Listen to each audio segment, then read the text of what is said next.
ሰላም ጤና ይስጥልን ውድ የጋት ሚዲያ ቤተሰቦች እንደያላችሁበት ሀገር የሰዓት አቆጣጠር እንደምን አላችሁ እንደምን ቆያችሁ ኢትዮጵያ ውስጥ ናችሁ ይህን ፕሮግራም ለምትከታተሉ የጋት ሚዲያ ቤተሰቦች እንደምን ዋላችሁ ማለት ፈልጋለሁ። የካቲት 7 2018 በኢትዮጵያ ዘመን አቆጣጠር የጋት ውሎ አጫጭር መረጃዎች ከዚህ እንደሚከተለው ወደ እናንተ ይደርሳሉ። ላይክ አድርጉ፣ ሼር አድርጉ፣ ሐሳብ አስተያየታችሁን የትኛውንም አይነት ሐሳብ አስተያየት ኮሜንት ቦክስ ላይ አስቀምጡ፣ እንመማርበታለን በጋራ። የጋት ሚዲያ ሜምበር ሁኑ። ጋት ሚዲያን በሱፐር ታንክስ በሱፐር ቻት ደግፉ። ከምንም በላይ አብራችሁ ስላላችሁ እጅግ የከበረ ምስጋና ይድረሳችሁ። ሶስት አጫጭር መረጃዎችን አድርሳለሁ። የመጀመሪያው እንግዲህ በትናንትናው ዕለት ትናንት የካቲት 6 2018 በአዲስ አበባ ኢንተርናሽናል ኮንቬንሽን ማዕከል አዲሱ ሲኤምሲ በሚገኘው የጣሊያን አፍሪካ ጉባኤ እጅግ በሚያምር በልዩ ድምቀት ተከናውኗል። የጣሊያን አፍሪካ የወዳጅነት የራት ምሽት ነበር። በዛም ክቡር ጠቅላይ ሚኒስትር መልእክት አስተላልፈዋል። ዛሬ የጣሊያን አፍሪካ የአፍሪካውያን ወንድሞቻችንን ራት አብረን እንጀራ ራት አብረን እንቆርሳለን፣ ስለ አፍሪካ በስፋት በጥልቀት እንመክራለን ሲሉ ንግግር አቅርበዋል። የጣሊያን ጠቅላይ ሚኒስትር እንዲሁም የፕሮግራሙ ተባባሪ አዘጋጅ ጆርጂያ ሜሎኒ ጣሊያን ከአፍሪካ ጋራ በኢንቨስትመንት፣ በንግድ፣ በጋራ ትብብር፣ በአቅም ግንባታ፣ በግብርና፣ በኢነርጂ ዘርፍ ለመስራት ፍላጎት አላት፣ ወደ ተግባር እንገባለን ሲሉ ንግግር አቅርበዋል። ሌሎች ሳይድ ቶኮች የተለያዩ ፕሮግራሞች የተከናወኑበት ነበር።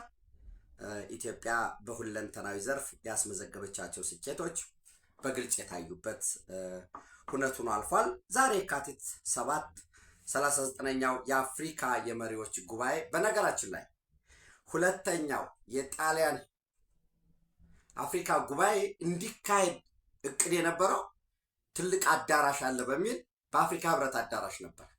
ኢትዮጵያ ነች። ሌሎችም ከአፍሪካ ህብረት የሚሰፉ የሚልቁ ምቹ አዳራሾች አሉኝ ለኮንፈረንስ ቱሪዝም፣ ለኮንቬንሽን ቱሪዝም። ሌሎችም በዛ መሪዎች ወደዚያ እንቅስቃሴ ሲያደርጉ አዲስ አበባ ከተማን እንዲያዩ ምን ያህል እንደዘመነች ስራዎችን እንዲመለከቱ እድልም የሚፈጥር ነው። ዛሬ የካቲት 7 ደግሞ 39ኛው የአፍሪካ መሪዎች ጉባኤ በአፍሪካ ህብረት አዳራሽ እየተከናወነ ነው። ወደ ህብረቱም ስትሄዱ አጠቃላይ የአዲስ አበባ ልማት ሁለንተናዊ ልማት የሚታይበት ነው። መሪዎች በልዩ ልዩ ጉዳዮች ይመክራሉ ተብሎ ይታሰባል። ይህ የሰላም፣ የልማት፣ የኢኮኖሚ እድገት በጋራ የማደግ የትብብር ስብሰባ ነው። በሌላ መልኩ ደግሞ ወደ ሰሜኑ የሀገራችን ክፍል ስንሄድ፣ በነገራችን ላይ ትናንት ምን ብያችሁ ነበር? ትናንት አንድ መረጃ አጋርቻችሁ ነበር አይደለ? አንደኛ 3 የህወሓት ክፍለ ጦር ሌሊት 7 ሰዓት ተንቤን አብያዲ ገብተዋል ብያችሁ ነበር።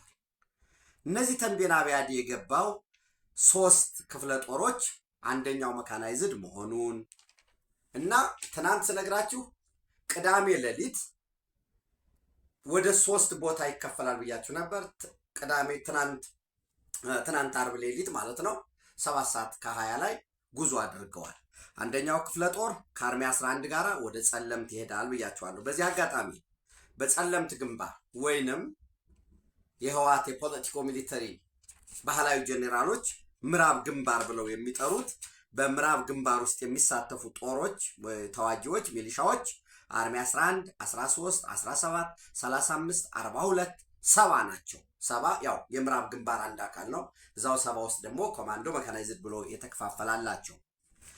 ይሄ ትናንት ሌሊት 7 ሰዓት ከ20 ላይ አንደኛው ከአርሚ 11 ጋር በመቀናጀት ወደ ጸለምት እንደሚሄድ፣ ሁለተኛው ከአርሚ 26 ጋራ ወደ የጭላ እንደሚሄድ፣ ሶስተኛው ደግሞ መካናይዝድ ሆኖ ራስ አሉላ አባነጋ ትምህርት ቤት፣ አብያዲ መምህራን ኮሌጅ እና የትራንስ መካዘን ካለበት ጉና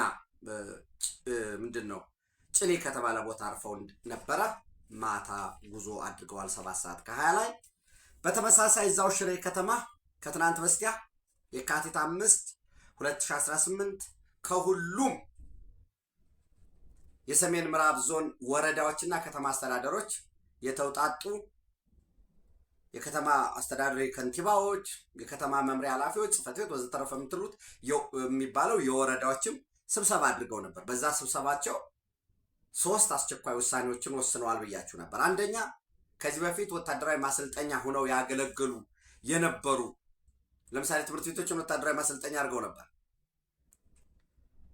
የህዝብ አገልግሎት መስጫ የዚህ የግብርና ጣቢያ የሚባሉትን እሱን ይሄ መጋዘን ምናምን የነበሩትን እሱን እነዛ ወታደራዊ ማሰልጠኛዎች በአስቸኳይ ስራ እንዲጀምሩ ሰልጣኞችን እንዲቀበሉ ከዛ በፊት ግን ልክ እንደ ተሐድሶ ኦኬ ዋናው ተሐድሶ ዛሬ እያደረጉ ነው።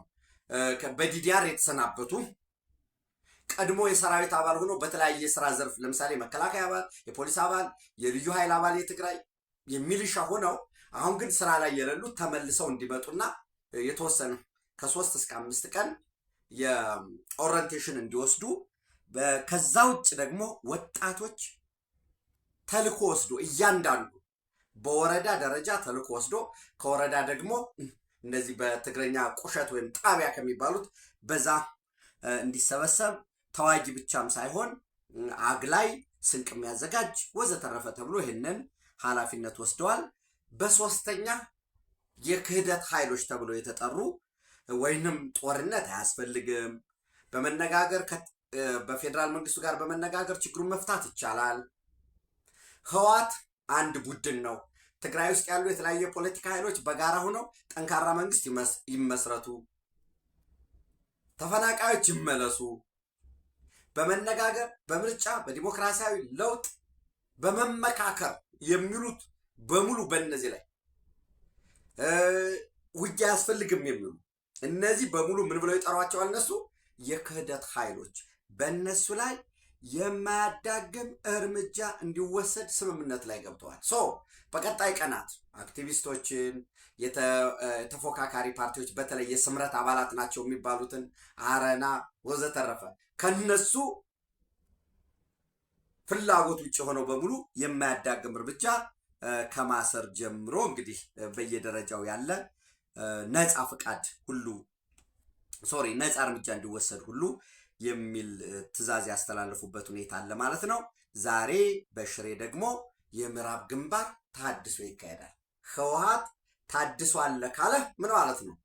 ወታደራዊ ታድሶ አለ ካለ ወደ ውጊያ ትገባለህ ማለት ነው። ጦርነት ትከፍታለህ ማለት ነው። እንግዲህ ነግሬያችኋለሁ። እንዲሁ ፐርፌክትሊ ውጊያው ነገ ነው የሚጀምረው ወይ ከነገ በስቲያ ነው የሚለውን እዛ ያለው አመራሩ ነው የሚያውቀው። አመራሮቹ እነማን ናቸው? በደንብ እንድትዟቸው አመራሮቹ ሚሊተሪ ኮማንድ በሚል 5 አቋቁመዋል። አንደኛው ጀነራል ኃይለ ሥላሴ ግርማ ወዲም በይታ የሚባለው ነው። ሁለተኛው ጀነራል ዮሐንስ ወልደ ጊዮርጊስ ጆን መዲድ ዘመቻ መምሪያ በሚል የመጀመሪያው ጀነራል ኃይለ ሥላሴ ግርማ ወዲም በይታ የሰራዊቱ መሪ አጠቃላይ የታጣቂውንም ሚሊሻውንም ወዘተረፈ የሚመራው እሱ ነው። ውጊያን በተመለከተ ደግሞ ዘመቻ መምሪያው ጀነራል ዮሐንስ ወልደ ጊዮርጊስ ጆን መዲድ ዘመቻ መምሪያ ነው። ጀነራል ምግበይ ኃይለ ስልጠና መምሪያ፣ ጀነራል ማሾ በየነ የምስራቅ እዝ አዛዥ የነበረ ነው እንደምታውቁት። እሱ ደግሞ መረጃና ደህንነት። በተመሳሳይ ጀነራል ፍስሐ ኪዳኑ ወይ ፍስሐ ማንጁስ የሚባለው የኢትዮጵያ መከላከያ ሰራዊት ምዕራብ እዝ አዛዥ ነበር። ጀነራል ፍስሐ ኃላፊነቱ የጽምዶ አስተባባሪ ነው። ፋኖን፣ ሸኔን፣ ሻቢያን ሌሎችንም በዚህ ውስጥ ተሳትፈው የከተማም ሰልፍን በመጥራት በመንግስት መዋቅር ውስጥም ችግር በመፍጠር ለምሳሌ መለያየትን ይሄ የጽምዶ ፎካል ፐርሰን በሚል የተመረጠ ነው። በኋላ ጀነራል ታደሰ ኦልሞስት ከስልጣናቸው ኖሚናል አሁን ላይ ያሉት በስም ነው እንጂ ከስልጣን ወርደዋል። እሱም በተመለከተም ከላይ ያለውን አዲሱን ኮማንድ ፖስት እነሱ የፕሪቶሪያ ስምምነት ፈርሷል ብሏል ደብረ ጽዮን። የፕሪቶሪያ ስምምነት ከፈረሰ ምንድነው ማለት ነው? ኔክስቱ ወደ ቀድመ 2013 እንመለሳለን ነው። ቀድመ 2013 ምንድነው? ምርጫ አድርገዋል፣ ምክር ቤት መስርተዋል፣ ራሱን ፕሬዚዳንት ሆኗል። ስለዚህ በጊዜያዊ አስተዳደሩ ውስጥ ያሉ የሌሎች ተፎካካሪ ፓርቲ ምናምን የሚባሉት ኦልሞስት የለም 93% ህወሓት ነው የያዘው።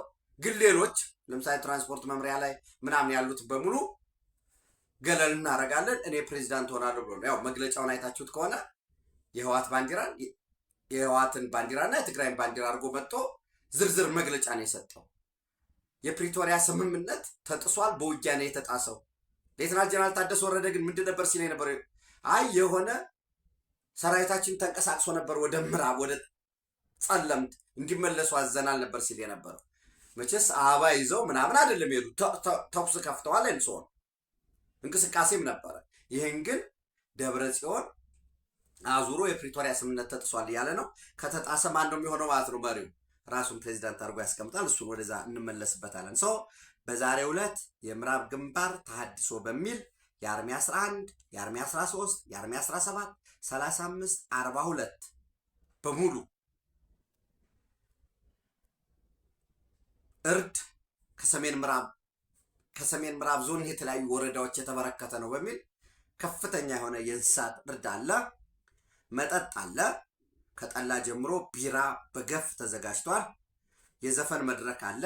የቃል ኪዳን ማደስ እና በቅልጽምና የሚለው እንደገና ያው የተለያዩ ንግግሮች ይደረጋሉ። ጀነራል ምግበይ ኃይለ ሌሎችም በዛ ውስጥ ያሉ የአርሚ 11 17 አመራሮችም እንደሚገኙ ንግግርም ለማድረግ ፕሮግራም እንደያዙ ነው እንግዲህ መረጃ የደረሰኝ። እሱን አብረን የምናየው ነው የሚሆነው። ለምሳሌ አርሚ 15 አርሚ 42 እነዚህ ንግግር የሚያደርጉ ይሆናሉ፣ ያ አመራሮቻቸው ማለት ነው።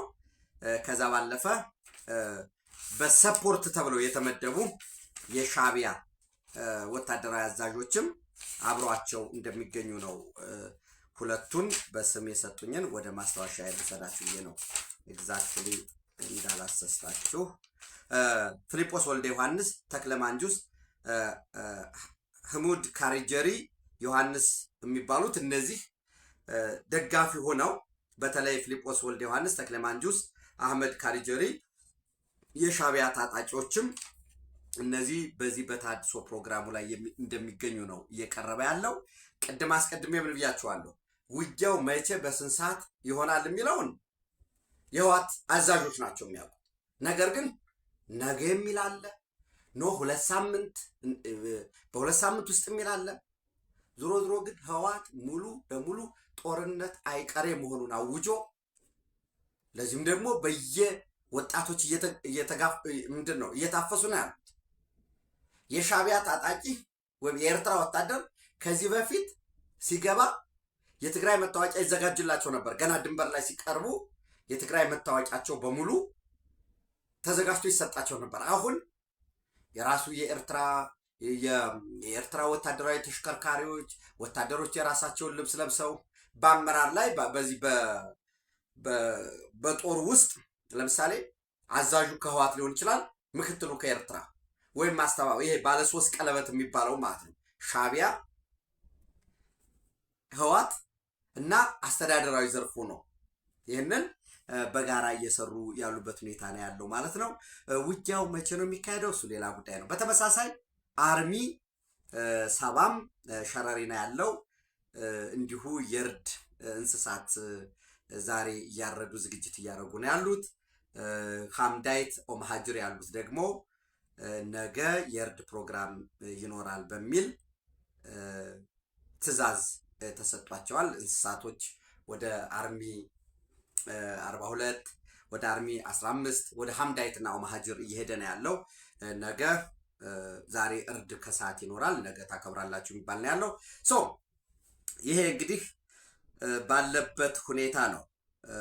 በትናንትናው ዕለት የቀድሞ የፌዴሬሽን ምክር ቤት አፈ ጉባኤ በተለያየ መልኩ ህወሓትን በህወሓት ውስጥ ከአባልነት ጀምረው እስከ ማዕከላዊ ኮሚቴ አባል መጨረሻም ስራ አስፈጻሚ የነበሩ ከወረዳ ጀምረው ደግሞ እያገለገሉ የመጡት ኬሪያ ኢብራሂም ከጋዜጣ ፕላስ ጋር ቆይታ አድርገው ነበር። በዚህ በቆይታቸው ምንድን ነው ያሉት? መሰረታዊ ጉዳዮችን አንስተዋል። አንደኛ ትግራይን የጦርነት ሜዳ ለማድረግ ህወሓት እየሰራ ነው። ሁለተኛ ህወሓት ለውጥ አይፈልግም። ሶስተኛ ተፈናቃዮች እንደ መያዣ ሆነው ያሉበት ሁኔታ ነው ያለው። የትግራይ መሬት የጦርነት አውድማ እንዳይሆን፣ ስርዓት አልበኞች በጣም እየገነገኑና ትግራይ ውስጥ ወንጀል እየተቀፈቀፈ ነው። በዚህ መሰረት ህወሓት ተደጋጋሚ ክደት በኢትዮጵያ ላይ ቢፈጽምም የትግራይ ህዝብ ግን አንድም ጊዜ ከባዕዳን ጋር ተባብሮ ኢትዮጵያን የወጋበት ታሪክ የለም። አሁንም ይሄ ተጠናክሮ መቀጠል አለበት። የትግራይ ህዝብ ከታች ወጣቱ፣ አረጋውያን፣ አባቶች ልዩነት እንደተጠበቀ ሆኖ የፖለቲካ ማህበረሰቡም ቢሆን ዳግም ጦርነት በትግራይ ምድር ላይ እንዳይሆን ልዩ ስራ መሰራት አለበት ካሉ በኋላ ከዚህ አንዱ የአስቸኳይ ጊዜ አዋጅ በመተግበር ይሄ የአስቸኳይ ጊዜ አዋጅ የሚተገበር ከሆነ ደግሞ ከፌዴራል መንግስት ጋር በመሆን በተለይ የለውጥ ኃይሉ የህወሓትን እብሪተኛ አመራሮች ልክ ማስገባት አለበት፣ ጦርነት አያስፈልግም የሚል አስቀምጠዋል። በሁለተኛ ደረጃ የመስኖና ቆላማ አካባቢ ሚኒስትር የሆኑት ክቡር ዶክተር አብርሃም በላይም በተመሳሳይ ከኋላ ቀር ቡድኑ ተጠንቀቁ የሚል ጽሑፍ አስተላልፈዋል። በግል በተረጋገጠ የፌስቡክ ገጻቸው እንግዲህ ዶክተር አብርሃም በላይ ከህወሓት አዲስ ነገር መጠበቅ ተገቢ አይደለም በሚል ንግግራቸው ነው በደንብ የምናውቃቸው። ከህወሓት አዲስ ነገር መጠበቅ ህልም ነው። መልሶ መላልሶ ህወሓት እዛው ነው። ጦርነት፣ ህወሓት መልሶ ዝርፊያ፣ ህወሓት መልሶ መንግስታዊ ስልጣን በመያዝ ለጠባብ የቡድንና የግል ፍላጎት መዋል ነው ብላ ያስቀምጡት። በዛ ነው የምናውቃቸው። ዞሮ ዞሮ የጦርነት አዙሪት አይጠቅምም። የፌዴራል መንግስት ግዴታውን እየተወጣ ነው። በህወሓት በኩል የፌዴራል መንግስት ጦርነት ሊከፍት ነው በሚል በተደጋጋሚ የሚነዛው አሉባልታ ውሸት ነው።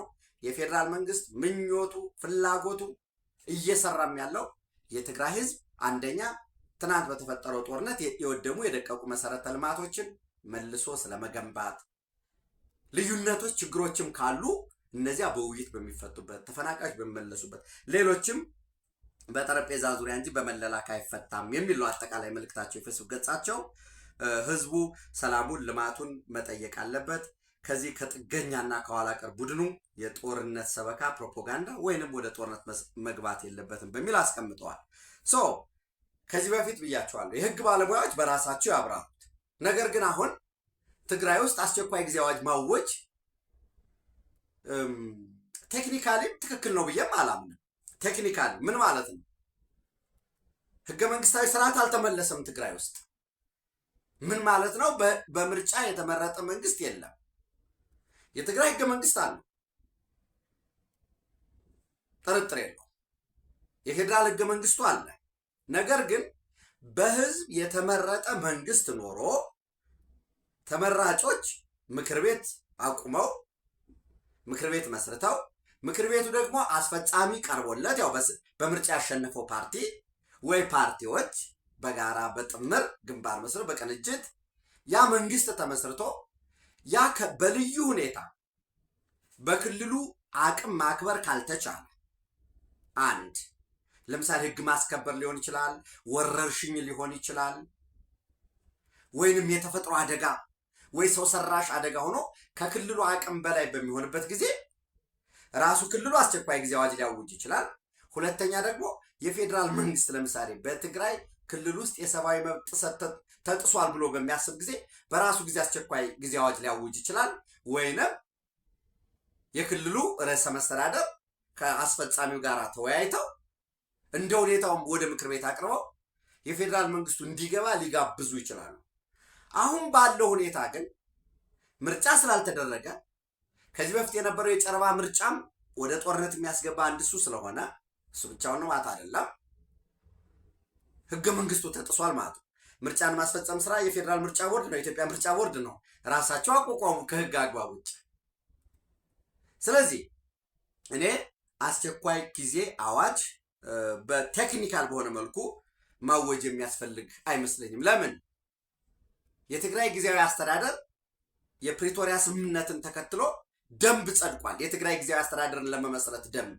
በዚያ ደንብ መሰረት የትግራይ ጊዜያዊ አስተዳደር ተጠሪነቱ ለጠቅላይ ሚኒስትሩ ነው።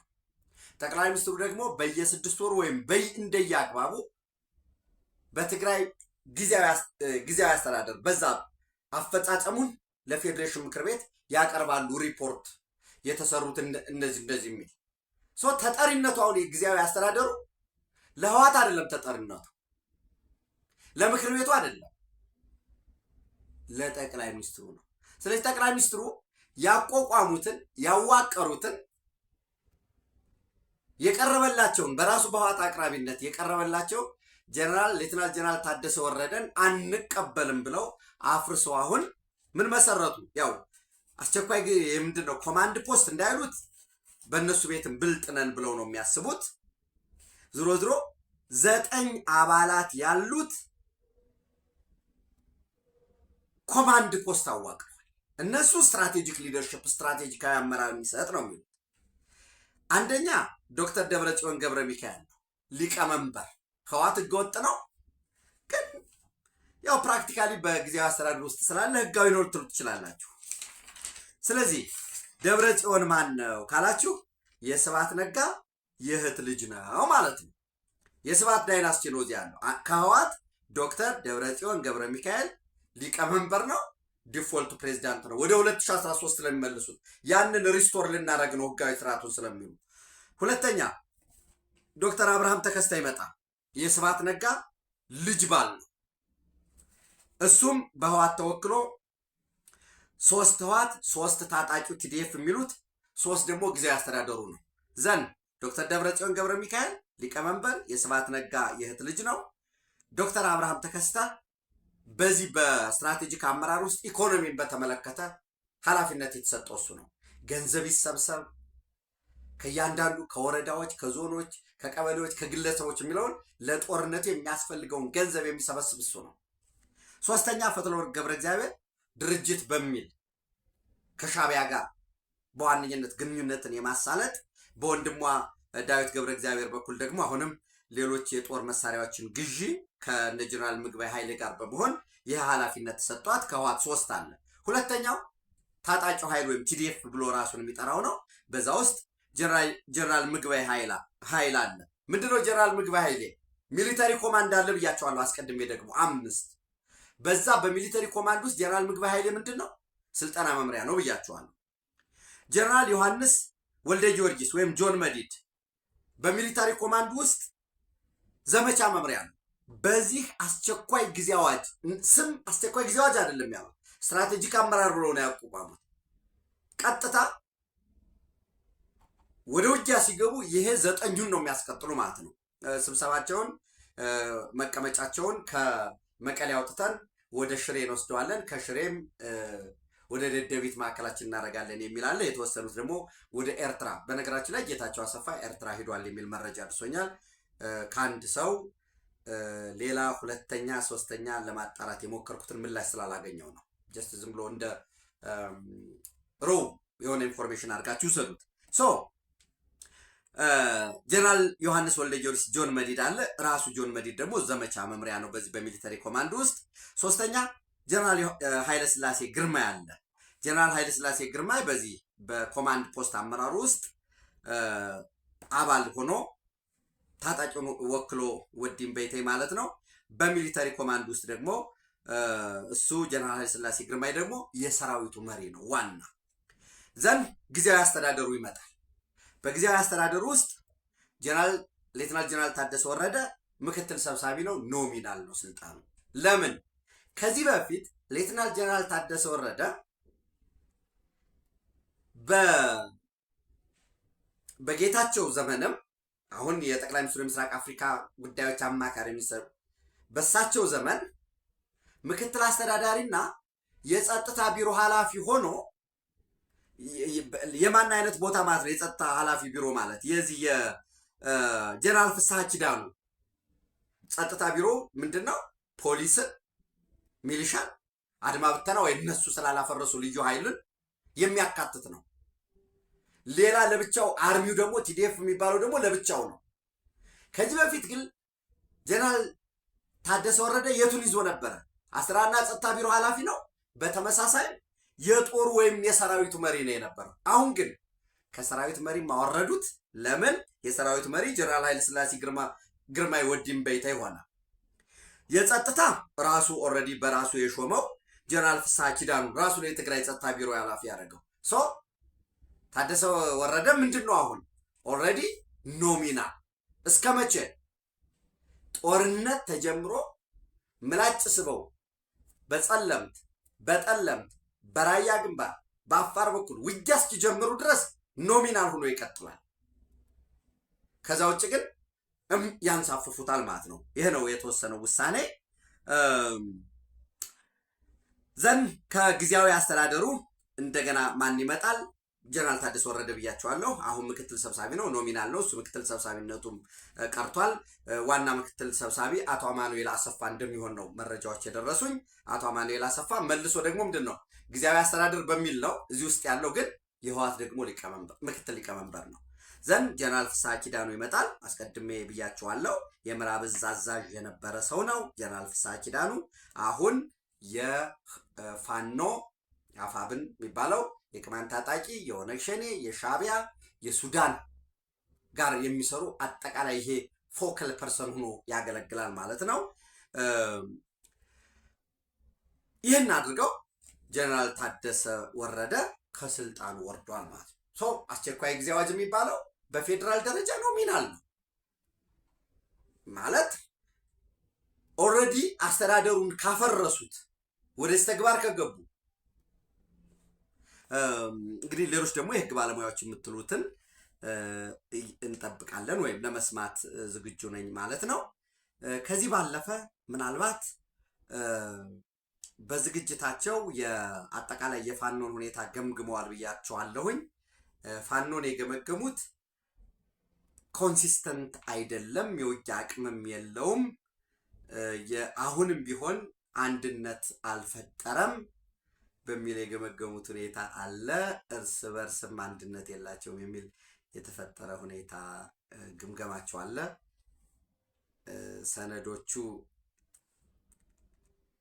ሰነዶቹ ይህንን ነው የሚሉት ያለው። ስለዚህ አጠቃላይ የህወሓት የጦርነት ዝግጅት ይህንን ነው የሚመስለው። እንግዲህ ለምሳሌ የሻዕቢያ ሰራዊት በገፍ እየመጣ ነው። አሁንም መረጃዎች የሚያሳዩት እሱን ነው። ነገር ግን እንዳልኳችሁ ለምሳሌ መቼ ይሁን ውጊያው በሚለው ዛሬ ለምሳሌ የሰሜን ምዕራብ ዞን በየወረዳው ስብሰባ እያካሄዱ ነው። አስቀድሜም ብያቸዋለሁ። ተሐድሶ እያደረጉ ነው ያልኳችሁ እንደተጠበቀ ሆኖ እነዚህ አርሚዎች። ከዛ ባለፈ ነገ በሙሉ በክብር የተመለሱ ተጋዳዮች ምንድነው ተጋደልቲ አይደለ ታጋዮች፣ በክብር የተመለሱ ታጋዮች፣ በዲዲአር የተሰናበቱት የወጣት ማህበራት በሙሉ ነገ እንዲሰበሰቡ እሁድ ትእዛዝ ቀርቧል ማለት ነው። በዘጠኝ ደግሞ አጠቃላይ ሚሊሻው የግልም የመንግስትም ትጥቅ ያለው በሙሉ ከዛም ባለፈ ጀል የሚባለው ምንም ትጥቅ የሌለው በቀበሌ ደረጃ በጣቢያ ደረጃ እንዲሰበሰቡ፣ በተመሳሳይ በ10ም እንዲሁ ህዝብ ስብሰባ አለ። በ12 ደግሞ በየአካባቢው ያሉ ነጋዴዎች ተሰብስበው ገንዘብ እንዲያዋጡ የሚል ይሄ የሰሜን ምዕራብ በቀን 5 ካደረጉት ስብሰባ የደረሰኝ መረጃ ነው። ትልቁ ነገር የህወሓት ጦርነት ዝግጅት ይሄን ይመስላል። ምናልባት በጀነራል ታደሰ ወረደን በተመለከተ እንግዲህ ሁለቱንም አመቻቻለሁ ሲል የፕሪቶሪያን ሰነድ ቢያስፈጽም ሲሾም የገባበትን 8ቱንም ቃል ኪዳኖችን ተፈናቃዮችን መመለስ፣ ህገ መንግስታዊ ስርዓቱን ማረጋገጥ፣ ከውጭ የሚደረጉ ግንኙነቶችን ማስቆም ወዘተረፈ የሚሉ 8ቶችን ቢተገብር ጥሩ ነበር። ነገር ግን ከሱ በላይ ራስህ መሪ ስትሆን ራስህ ነው መወሰን ያለው። ከዚህ በፊት በአቶ ጌታቸው ማሳበብ ይችል ነበር። ከዚህ በፊት ፓርቲ ጎተተኝ ምናምን ማለት ይችል ነበር። ነገር ግን ተቆራርጦ ዲሲሽን ሜከር አለመሆን፣ የጠባቂነት ስሜት መጨረሻ ብሎ ራስን ጨምሮ የሚጥል ነው። ተጨማሪ መረጃዎችን በጋት ዕለታዊ እንዳስፈላጊነቱ በጋት ውሎም ወደ እናንተ አደርሳለሁኝ። በድጋሚ ሼር፣ ላይክ፣ ሰብስክራይብ አድርጉ። ጋት ሚዲያን ደግፉ። ታንኪዩ